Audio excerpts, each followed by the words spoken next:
Good morning, everyone, and thanks for joining us, and to the speakers this morning that I think kicked this session today off really in a very exciting way. I'd also like to acknowledge that we're on the unceded territories of the Clay Tenay, and I also want to thank them and Chief Logan for not just hosting this event, but being so supportive of it. We have a terrific panel here. Before I introduce them, and they got lots to say because we talked a bit last week, and there's a lot of ground to be covered here. But I just want to again acknowledge, as the speakers did this morning, of the very challenging times that our forest sector is in right now, and how we navigate them will shape the future of a sector that we heard last night from the Premier and other speakers is foundational to the health and well-being of many regional communities as well as the province as a whole. So we all know the industry is cyclical, our industry is cyclical, but boy, what's going on right now even goes beyond that, with disruption on both the supply and the demand side, and as was noted, has resulted in curtailments, and then the announcement last week about Prince George pulp. But at the end of the day, I want to reassure everyone that from all of the conversations that we are having at Coady with decision makers, stakeholders, First Nations, most British Columbians want the same thing from their forests. They want healthy and resilient forests. They want reconciliation with Indigenous people. They want solutions that can help solve climate change. And they want a globally competitive industry because it produces products that are sustainable and valued by people here and around the world. And they want prosperous communities and good paying jobs. So the question before us this morning is, how are we going to get there? Great panel. They're going to help us figure out some of these pathways, and their bios are all on your app, so you can read more about them. I'm going to introduce them each individually here now, and they're going to say a few words about the things that they're working on that they think can really move the dial for the forest sector here, and then we'll open up to take some questions from the app, which are already beginning to come in. So just briefly across the panel here, we have Lennard Joe, CEO of the First Nations Forestry Council, Suzanne Gill, President and CEO of Genome BC, Jennifer Foster, Senior VP HR and Corporate Affairs with Western Forest Products, and Prince George's own Jason Fisher, partner at MNP. So we'll get things off by starting now with Lennard. Thank you, Linda. Yeah, Chinwenwen. And hare, I'm Lenny Joe. I'm Intlakam from the southern interior British Columbia, and I call the Nicola Valley home. And I have some connections here with the Carrie-Sakani, as my wife, Christy, is from Fort St. James. So getting close to home, and I think I might have some family out here in the audience. I'm the recent CEO of the First Nations Forestry Council, but to let the audience know is that I think I've been with the Forestry Council almost since the date of inception, and when we were having the discussions back in 2000 to 2005 when we came to be. And the Forestry Council is a group that is under the direction of the 204 plus First Nations communities in the province of BC, and we work directly with them and the First Nations Leadership Council.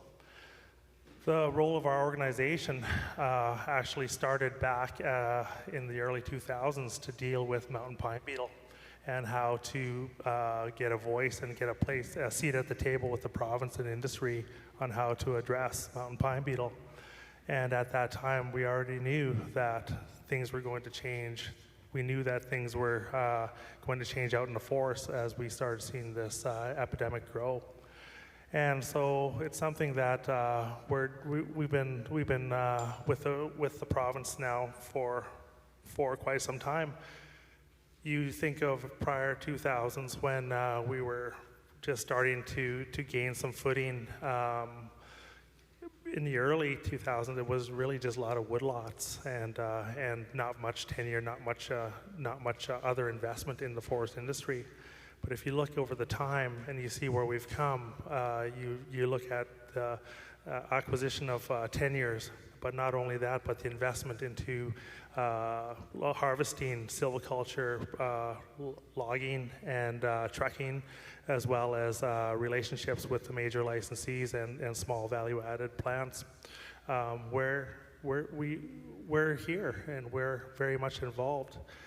I look forward to today's discussion because forestry it seems to be an ever-changing and constantly evolving industry, and it hits home. You have to realize every mill, every license, every bit of business that happens with forestry comes off of someone's traditional territory. And I'm grateful that the Lheidli T'enneh allow us here today to have that discussion, and I look forward to talking the next 47 minutes with everybody. Thanks. Kuksham. Jennifer? Are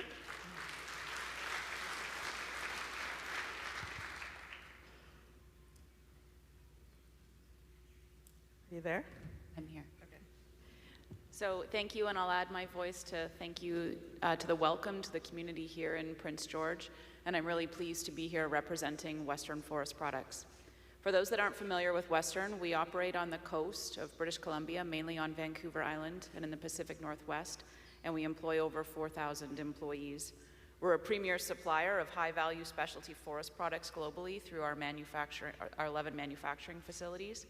And as an integrated forest company, which means in addition to sawmilling and remanufacturing, we have a huge focus on our other activities, which include sustainably harvesting the forests that are in our care. At Western, and as we think about the future, significant efforts are going into positioning our business for the future, and these key areas can be thought of as sustainability efforts, our work in reconciliation, and of course moving up the value chain to take advantage of the growing demand in engineered wood products and mass timber construction. In the area of sustainability, and there's been a lot of discussion here at the forum already about the BC's commitment to ESG, one of the examples that we're doing is taking a longer-term view to managing the forests in our care through projecting the growth of our forests for over 250 years. This includes planting trees that are adapted to our changing climate, and this work starts in our world-class seed orchard, which is in Saanich and southern Vancouver Island, where we collect seeds, grow seedlings, and conduct a lot of leading research with partners like Genome BC about how to help support a resilient forest for generations to come. Also, over the last year, we've expanded our work in the scope of our carbon accounting to project the impact of our activities over 100 years into the future. We understand at Western that the decisions we're making today impact climate well beyond when we'll be here working, and our forecasts show that we'll be a significant net carbon sink for generations to come.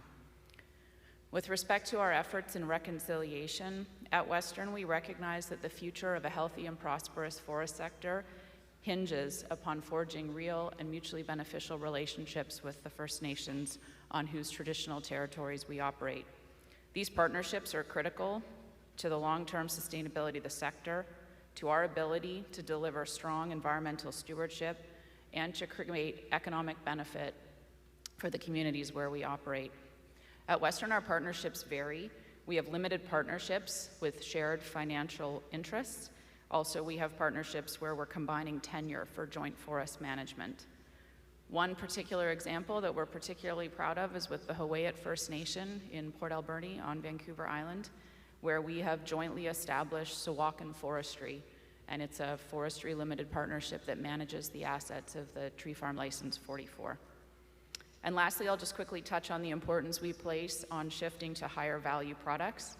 There's been a lot of discussion already at the forum about the recognition that wood products continue to gain for being a environmentally positive substitute for other building materials, and we are actively taking steps in that area to enable higher value from the products from the forests where we harvest. So I would say in conclusion, Linda, our success, we really look forward to continuing some of these innovative partnerships, ensuring that we maintain a commitment to sustainable forest management practices, and find the investment required to continue to move up the value chain to be able to provide the high-value products our customers need. Great. Thank you, Jennifer. Suzanne, tell us about the role that Genome BC can play in the future. Thank you, Linda. You hear me okay? So we know plants and forests in particular are important to the health of our planet, to humans, to our economy, and play a key role in the global carbon cycle. Science is a big part of that. The research and innovation that goes on to understand what's going on will help our ability to understand what's going on in the environment, help nature mitigate climate change impacts. Can we help nature store carbon better and for longer? It'll help with sustainable forest practice management that we're undertaking, and also high-value products. Can we derive better products from fiber? So those are sort of the areas where genomics research is relevant. And just a quick 101, a genome is a blueprint of life. It's the set of instructions to create a living organism. And genomics really is an enabling technology. It's a huge data science component with artificial intelligence that lets us see the bigger picture, not just what DNA is, but how it interacts with its environment and how it works in that context. So it's about understanding biology and living systems at a molecular level. And Genome BC has been around for 2 decades now and made significant investments in the resource sector. Our investment in the resource side is about 40% of our portfolio, about $500 million. And I'd say we are focused on globally leading world-class genomics research and then taking that alongside our partners from industry and government to put it into practice for public good and for the competitiveness and sustainable operations for industry. What's unique about Genome BC is we're known in the health space. We take what we learn in genomics and health and export it and apply it to other areas like energy, mining, forestry, agriculture. And we saw that with COVID, being able to track variants, being able to apply the technology around mRNA to produce new vaccines. We know that, and we apply it in other areas. Our biggest areas of interest and investment right now is around climate adaptation and tree breeding programs, and we work very closely with Western Forest Products when it comes to Western red cedar and the provincial government and other partners in that realm. A second area is really around surveillance systems for pests and pathogens, and we asked the question, could we design a biosurveillance system that would give us an early way to detect and manage our forest in the face of alien invasive species? And we tested it out, I think, in field trials with CANFOR even, and Canadian Forest Service around handheld devices in the field, sort of lab in your hand for real-time identification of Asian gypsy moth or the fungus that causes sudden oak death, things like that. The third area, and this really speaks to the ESG challenges of the industry, is around conservation genomics. It's biodiversity, environmental science. And we just came back actually from COP15 talking about our iTrack project, which really is about taking environmental samples and understanding, or could you measure the genetic material left behind in the environment by living organisms? And then that project is really paving the way, and we work with actually a couple of First Nations groups, including Blueberry River First Nations, around developing this technology, and could it change the way we monitor the environment or even the environmental assessment process? So that is sort of setting new standards. Another project is the mining microbiome analytical platform, really in the mining space, but same concept. Can we take 15,000 samples in the environment, understand what's going on with the microbial communities in terms of their enzymes, their pathways for processing, to give us clues and hints of what we might want to look at for large-scale bioremediation projects for contaminated sites? Could you look at new ways of extracting minerals using industrial process? And that's the fourth one, is really around synthetic biology and the ability to understand microbial pathways and processes to upgrade lignocellulose or lignin or other products to create new bioproducts, new resins and that sort of thing. That is a huge area of opportunity for BC. We have strengths in that in terms of research capabilities across our post-secondary institutions, and I think it is a great untapped area for BC. I'll leave it at that. very excited. Thank you. Okay, that's a good start. Opportunities and barriers. Jason, you're up next. Thank you. I feel after that I'm going to bring the average IQ of the panel down substantially, but I'm a consultant. I talk to people, and no, but what makes me excited to work at MMP, I've been here for a year now, is that we have a number of clients who are Indigenous clients, organizations, governments. We work with the provincial government, we work with local governments, we work with business and industry, and we're about trying to find solutions, which is the position that we find ourselves in today. When I think about the future of forestry and what I want to try and accomplish, I try and think of a Forestry 2.0. And I know you disagree with Shirley Bond at your great personal peril, but I don't think our purpose here is to create a great resource industries. I think our purpose here is to create thriving communities and see how the resource sectors play into those thriving communities over the long run. Aw, thanks, Joan. I'll try and signal my applause lines very clearly for the rest of my talk. You know, Len and I have talked a little bit about the importance of having a vision, of setting a vision, and how different the vision needs to be from one corner of the province to the other and all places in between.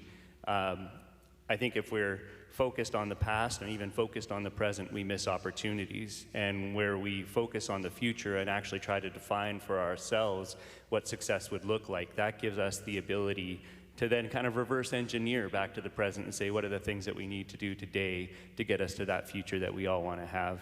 And of course, Suzanne will build that out of the building blocks of life, apparently. So that's pretty cool. We got that on our side. I think that, you know, when I've heard the term already this morning, reconciliation with First Nations, and I think that, you know, with all respect to someone who can speak to this much more personally than I can, I think that misses the point. I think it's just reconciliation, period. It's about bringing communities together, and it's about finding that common future. And that's the other thing that we've got to try and achieve together, and what we can do through forums like this. I think that we're, you know, as Len was talking about, you go back 20 years ago, and you might have a token Indigenous panel at some of these events that would probably have white guys who look like me talking on it, which those days are, God help us, finally behind us, I hope. In the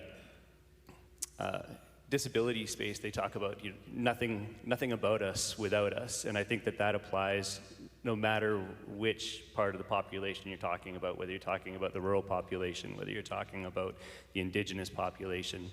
And I should just say, Linda, I can't actually see the clock, so you're going to have to throw something at me to get me to stop talking. But maybe I'll stop there so we can get into the conversation. Okay. Thanks, everybody. Okay, I'm going to come up here again just because I can see that screen a bit better, and there's some terrific questions that we can really start to dig in here. So, you know, let's start with this one. In areas with volume-based tenures, do you have any suggestions on how industry can collaborate among themselves to manage biodiversity, wildlife, and other ecosystem objectives without government establishing no-go zones? Lennard? I'll start with an easy one, hey? Yeah, I thought I'd start with the easy one. Yeah. I would say the hopeful answer is yes, right? You would think that it can be done. But with that, when you have a no-go area, instead of saying no-go area, say properly managed or agreed upon management, inclusive of traditional values, inclusive of even the values that we put on as people from British Columbia, right? The people of the land, the community. So if you're looking and saying, you know, can you have proper management on all this without government input?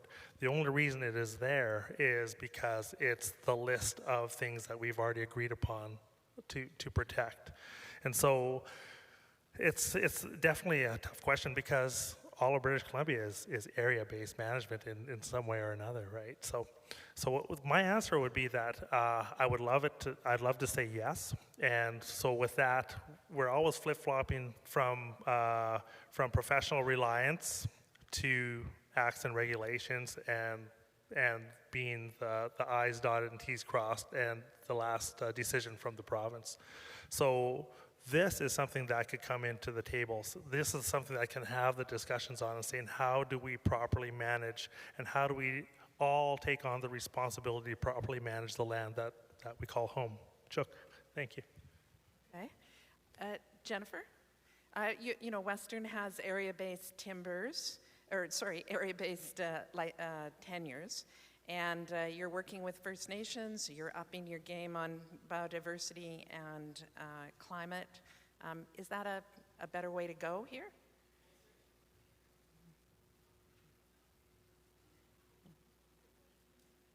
Is that better? Okay.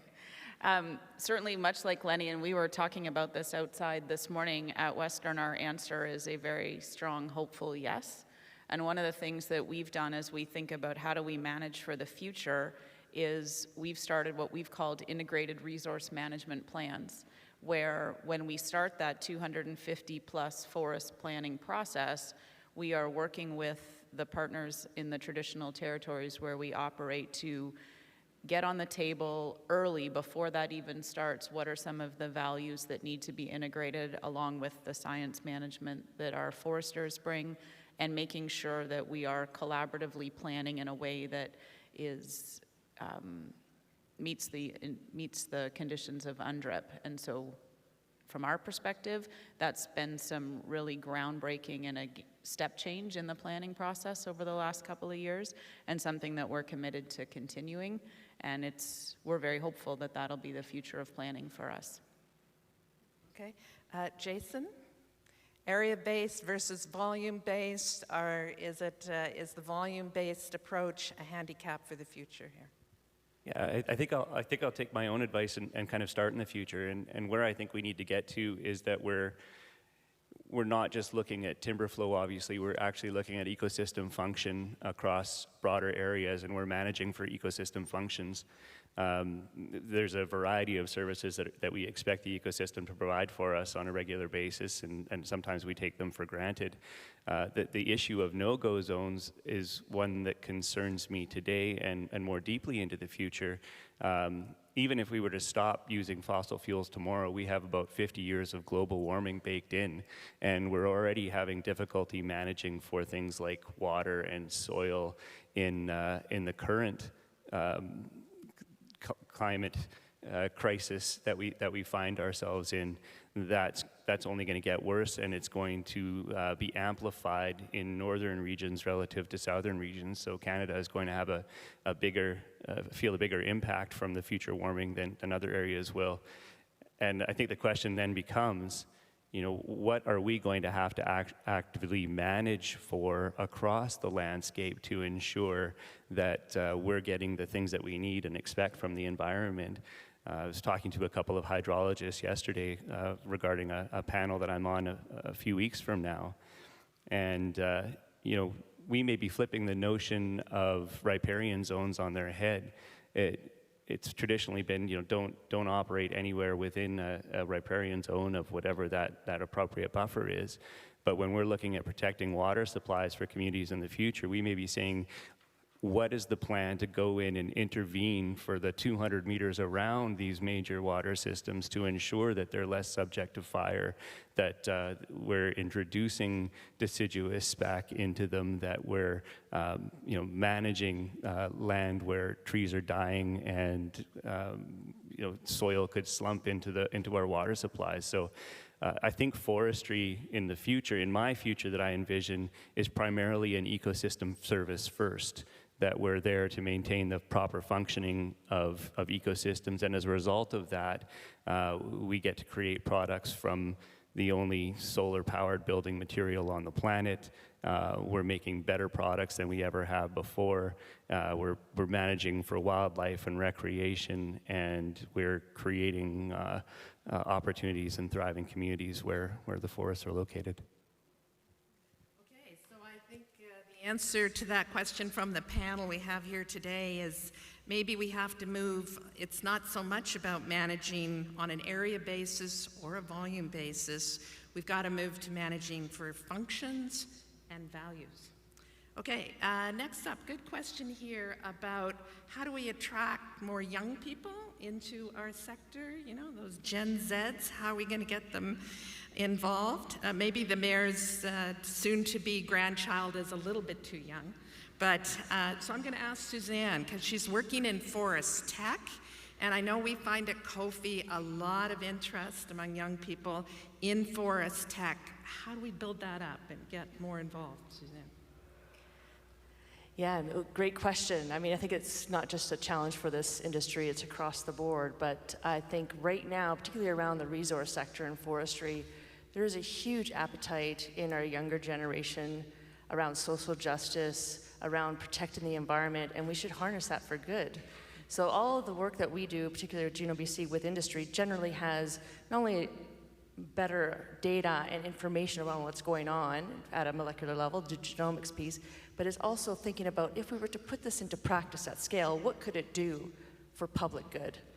I mean, alongside, how does it secure the economy, right? Does it help companies create new products, create new industries? And so I think right now, that is really an interest of the younger generation and the people that are in our post-secondary schools and our colleges and our technical programs. And I think that's a beauty, actually, of being right now in this environment. Okay. Lenny? Yes, British Columbia, you know, you think forestry. But a lot of the youth that are coming up may not think of it in the ways that are actually the jobs and careers that are actually available. So we're trying to get that out there. The First Nations Forestry Council is actually tackling this as one of our key priorities. We're doing a goal right now of 2,200 Indigenous students or workers into the forest sector by 2027, and I think this comes from the province back probably 3 years ago or something, when the province said that we need 4,400 new workers in the forest sector just to maintain what we have right now. So one of the things that we're looking at is how do you attract, and then also how do you get the student into the right career. There's so much opportunities out there, and so much there's so many different paths. And so right now, one of the things that we're working on is our Workforce Connect. And so we're working directly with the province of BC, and we're hoping that through the modern world of webs and apps, and they log on, and we work directly with industry to fit the right job to the right person. You're looking at a 15-year-old today to be that 25-year-old emerging worker who has some certainty and security for a career in 10 years. So that's what we need to do is really start today on the young people if we're going to secure a future for ourselves. Jennifer, you're responsible for HR at Western too, I believe. Give us some of your thoughts. You know, we've got a supply crunch in terms of access to economic fiber. We have more than cyclical drop in prices, and I should have mentioned we have a skills shortage. So the combination of these three things, not something we've seen before. No, absolutely. And when you ask me what keeps me up at night, the attraction and talent to run our business is certainly one of those things. And we've talked and acknowledged even at this conference about the curtailments and closures and the impact of fiber certainty and markets and the impact that's having.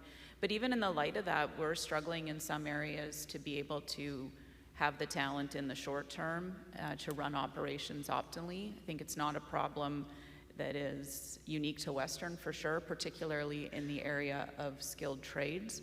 For us, we also have the added challenge.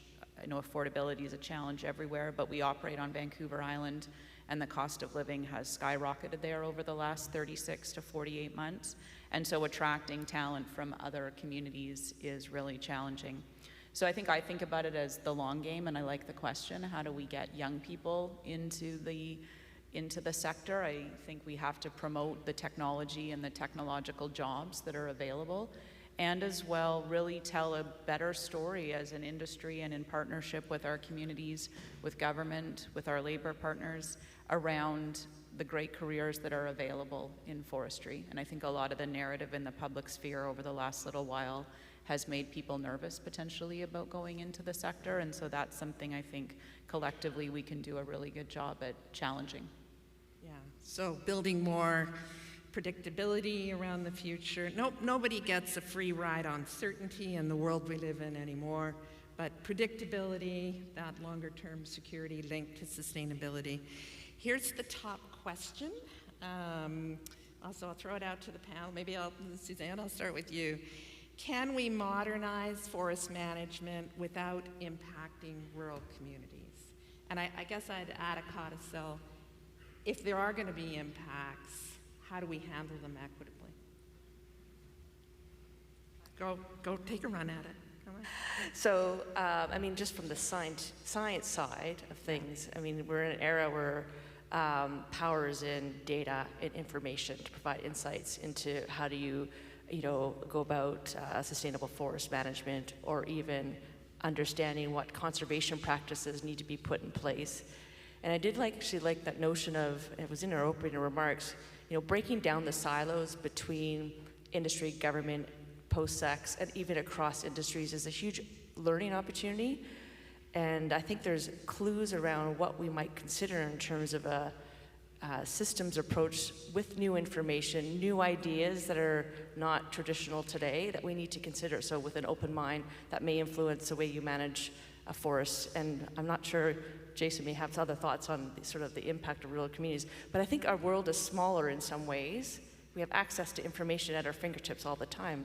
So that creates an opportunity of how do we look at what a rural community is and how does it interact with its environment? What does it mean to work in a tech job in forest tech in a remote environment where you have a good quality of life, or you choose to live in an urban environment? So I think there's just lots of opportunities to look at the world differently, and I look forward to genomics contributing to that in some way.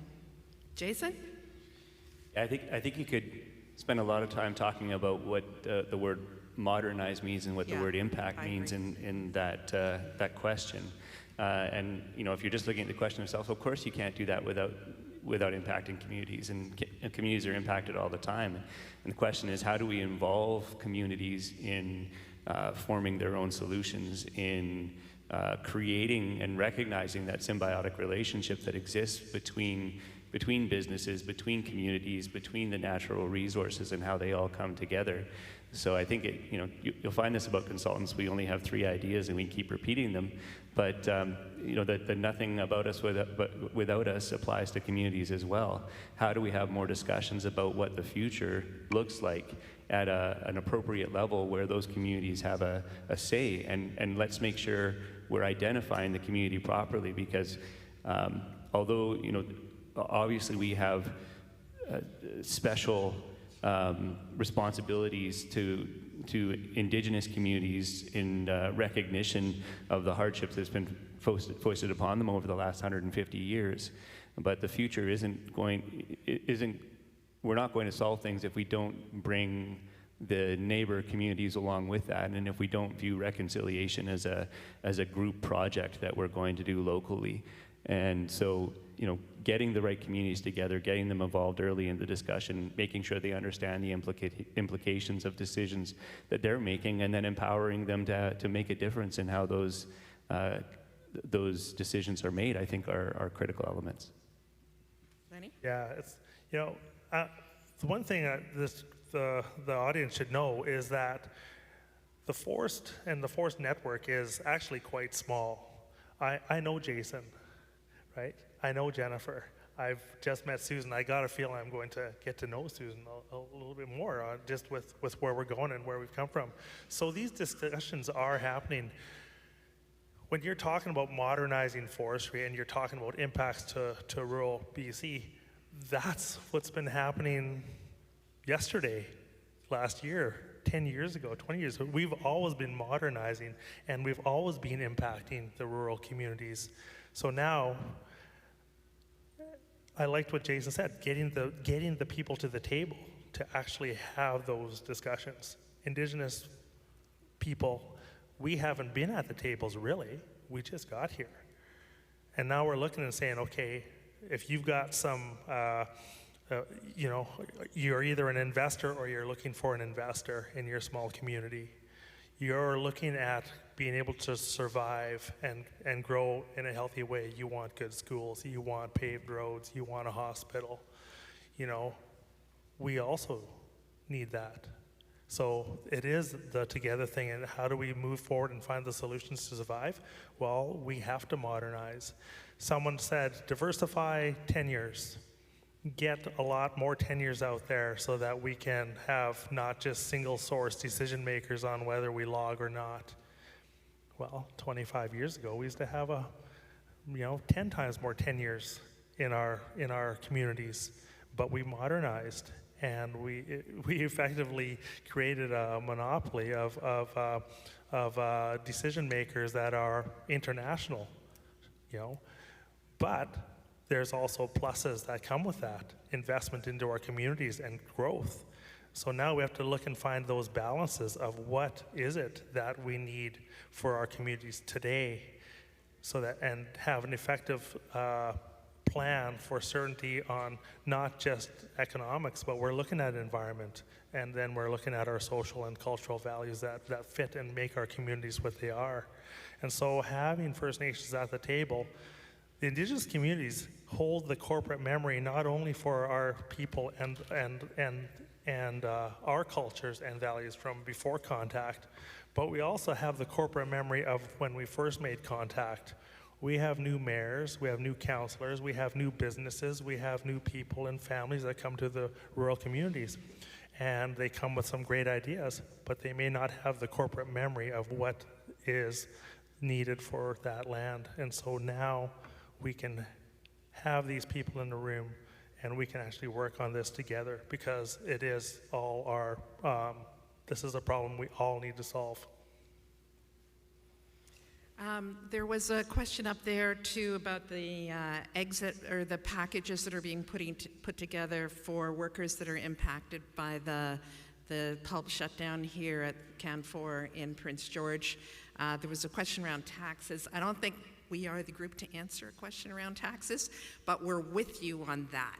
We would support lower taxes on any payments there. But let's then talk about costs. There's a question about stumpage, the perennial question in British Columbia. Is stumpage too high? Is it too low? But it's really just part of an overall cost structure for British Columbia where we come up higher than other jurisdictions.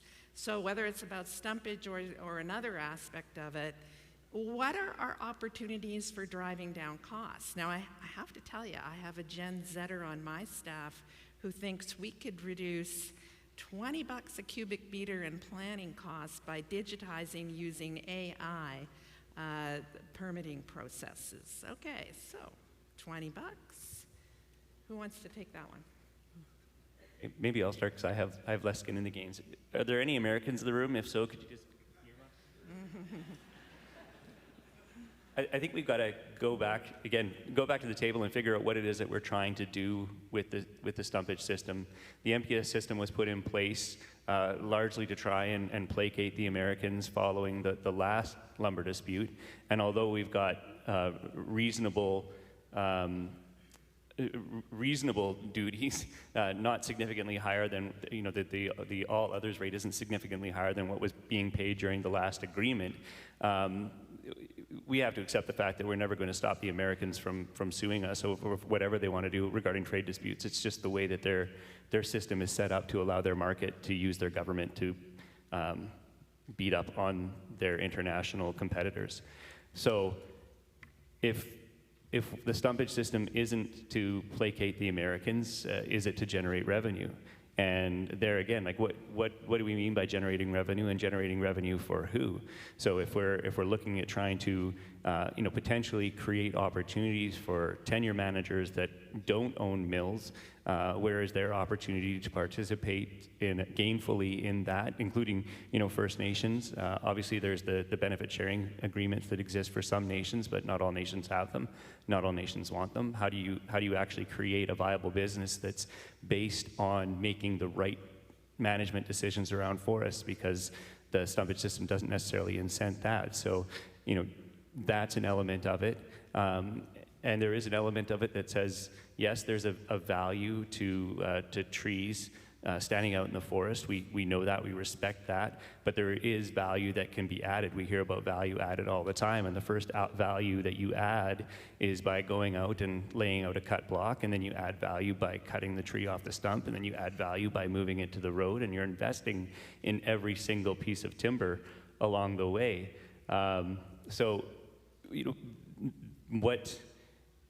what is the point then of having the stumpage system that we have, or the pricing system that we have? Is it to incent more business, to create more multiples, to create more opportunities to add value? And if we decide that that is what we want to do with stumpage, then let's figure out a stumpage system that actually does that.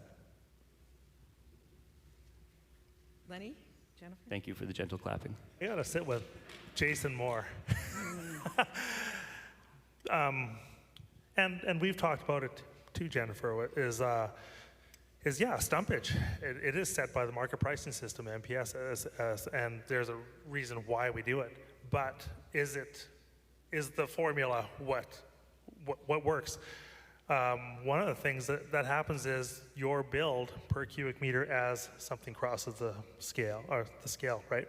And so you realize that licensees have an AAC, an annual allowable cut, that says, here's what we have, and this is going to be our product. So they work really hard to get their product across the scale.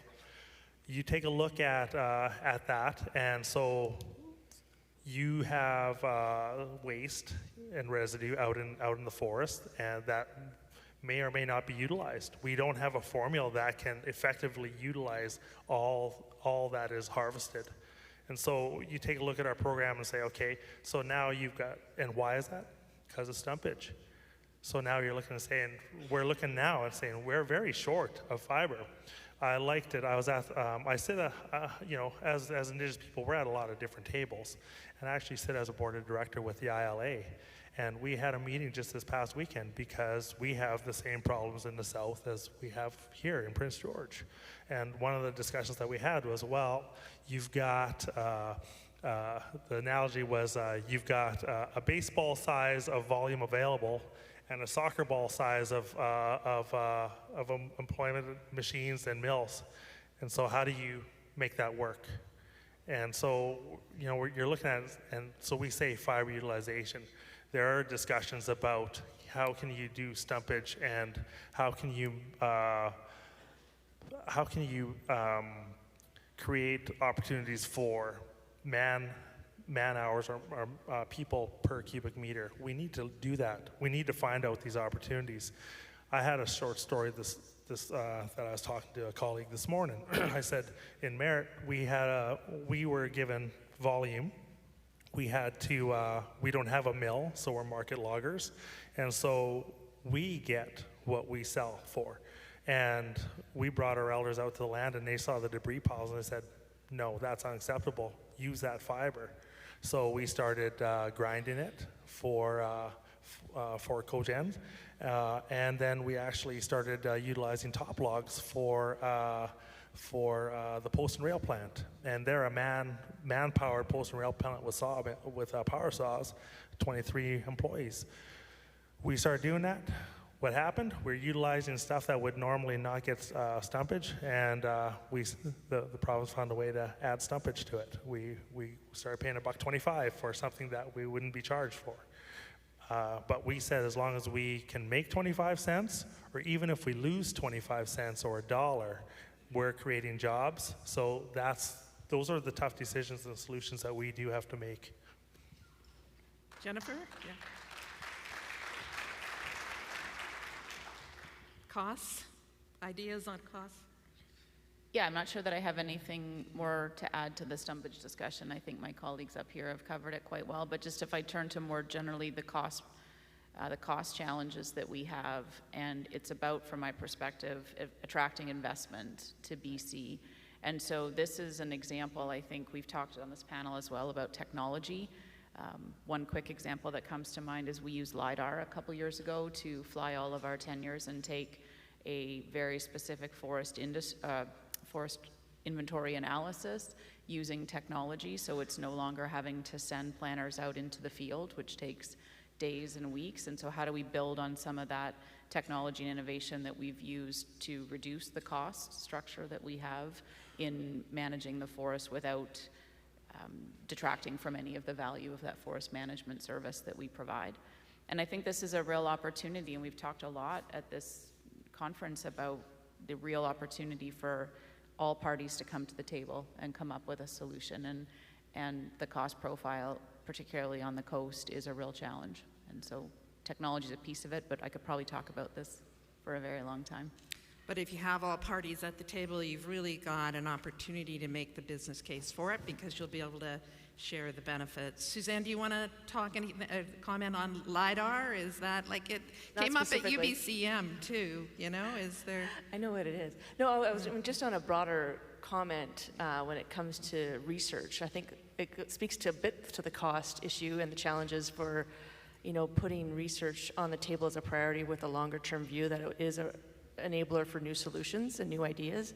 And when downturns happen or when costs become top priority, we see the investment sort of retracted from that. And so the challenge for coming up with really innovative solutions that will benefit the longer term for industry is having sustained investment in the research and the innovation space. And just in genomics, I'll just give an example. 30, 40 years ago, we sequenced the human genome for almost $3 billion. You could do the same, and that was really about just finding what the DNA code was, finding out what the genes were in there. Now we understand what the functions of their gene are. We're at a very complex state, how we understand the function of those genes in the environment to have trees that are adapted to local drought conditions or warmer climate or have resistance to pests. That's very complex, but we need now industry and government and even the academic partners at the table, because it's really where you're going to see the benefits of that 20, 30, 40-year investment coming to fruition. And so I think just to the general around how innovation works and how it benefits industry is you do need a longer term view. You need leaders and champions for it in all of those organizations. And I think that is the opportunity that the sector has right now. I know there's other challenges there, but even a little bit coming to the table. And just to add on the partnership side, having industry and government or wherever those priorities may lie need to inform where we put our research investment today. And that's the state we're at. We're not just going out blue sky. Research institutions do that very well, but we're informing where we want to see the opportunities. And for BC, I mentioned those areas. That is, bioproducts. We work with the pulp and paper industry around synthetic biology and opportunities there. So I think that's how we work with our partners and around questions and the solutions we need is a great opportunity. Can I just add one thing? Because I kind of got caught up in my stumpage rage and didn't really talk about the cost opportunities. But you raise a great point, and it really then is about when we're talking about how do we protect jobs in the forest sector, how do we create jobs in the forest sector? Like we got to be thinking about the fact that we're not asking more people to run around with chainsaws in the wood. That's not a good idea. Nobody wants that to happen. And jobs in the forest sector may not look like jobs in the forest sector at first blush. They may look like, what do you call artificial intelligence wranglers? I don't know. Maybe that's my future job title. But that there's no reason that the folks that we send out to cruise today, and then we argue over what the cruise results are, that we couldn't replace that with LiDAR and AI, looking at how to measure volume in the woods. There's no reason that we couldn't be pulling in tree length logs into a central site and having them scanner graded as opposed to, and then sold from there, as opposed to the way that we do things now. There's tons of ways to address costs, but they're big fixes. They're not tinkering. We can't tinker with the existing system. We've got to actually envision a functioning system and then work towards it. Okay, so what I'm hearing on this is, stumpage just obviously always will be part of the action here in British Columbia on costs, but there are other aspects to it as well. Technology will be a big part of it, and partnerships are going to be the key, because we don't want governments picking winners and losers as this story goes. We've got to have partnerships so that $90 million that was announced yesterday gets matched, doubled, tripled by the private sector, because that's the kind of investment we need moving forward. So, Jennifer, you've talked a little bit about the partnership that Western has with the Huayet. Are there any other examples of partnerships that you think were really good and really, moved the dial that you've seen in action, either on the investment side, the product side, anywhere? Any examples that come to mind? Sort of pathfinding partnerships? I think, and you look at partnerships are relationships. You can have your partnership as, specific, and everyone signs a paper and you got revenue sharing and other things that you have on return on investment.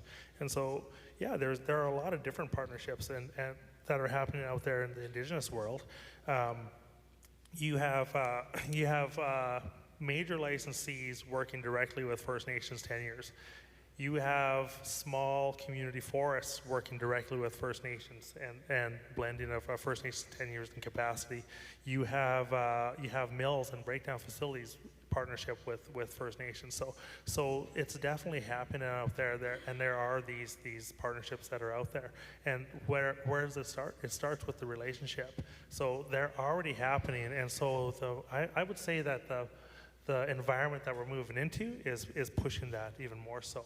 You have First Nations now that are going to have increased tenure, but you also have First Nations that have increased capacity. Investors want to attract other investors in order to make things work within your communities. And that's the same thing with First Nations. If we have tenure, we're not going to go and start outsourcing way over here. We're looking at our neighbors. We're looking at the people who we're already working with in order to make things move forward. So one thing that I know this may be my last time at the mic, was I always share this story.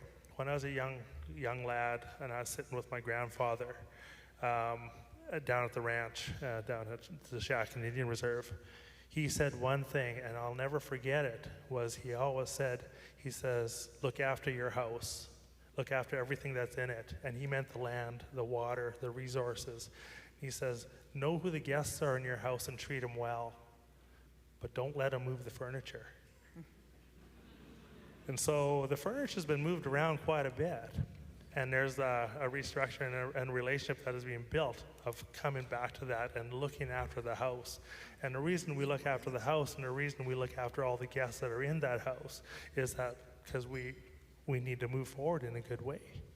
And so one of the things that we're doing is it's not just this traditional chamber campfire discussions anymore. It's now looking at what is all the impacts. Because we do have multinational investors. We do have people it's a global thing now, but it's happening in our backyard. And it's happening in our backyard. We're all in this together. Chuck. Okay, now, thank you. Very good. And one last question here. We're almost out of time, and I'm sorry, we also need to get to the market side of the equation here and the product side. And obviously, how are we positioning British Columbia in those markets? There's a lot of change occurring, different preferences in products. So how do we position British Columbia and products from here as an area of choice for people elsewhere in the world and elsewhere in Canada, for people who are looking for low carbon, renewable fiber? The demand for products made from sustainably managed renewable forests is going up in the world. How do we position British Columbia in that market? I think our maverick mayor this morning made the first point. Geographically, we're facing the parts of the world that could most benefit from our products, and that's something that we shouldn't lose sight of. We do, despite the things that you will hear on the media, have the most rigorous environmental controls on forestry in the world, and we do have a publicly owned resource that means that we've got the public eye on it all the time. So those are things that are already to our advantage. We have a highly educated workforce. We've got genome geniuses and the like that are doing amazing things, but I think we can't expect to keep making the same products that we're making today in the same way, and we've got to be recognizing that the things that got us here aren't going to get us to where we need to go. And so what is it that we're going to do to make sure that we're eliminating the notion of waste from the landscape, and what's that going to look like? I think that's one of the first things that we really need to tackle to get to the promise of that low carbon future and the potential of the low carbon marketplace. Okay, well, we could go on for another hour, but we're at time, so I want to thank our panelists very much. And we really appreciate you taking the time to be with us here this morning, and I hope we shed some light on a few issues. Thank you very much, Linda, and thank you to our fabulous forestry panel. I'm going to ask you to remain on stage, panelists, after I give you a nice thank you gift on behalf of BC Natural Resources, because we always love the group photo. And then you all have a date with CKPG Television News. Caden wants to talk to you about all these great ideas to transform the British Columbia forest industry. So with that, let's give our fabulous forestry panel a hand. And then I have a big favor to ask. Thank you, Minister Ralston, for attending once again. I hope you enjoyed that panel. And I will hand out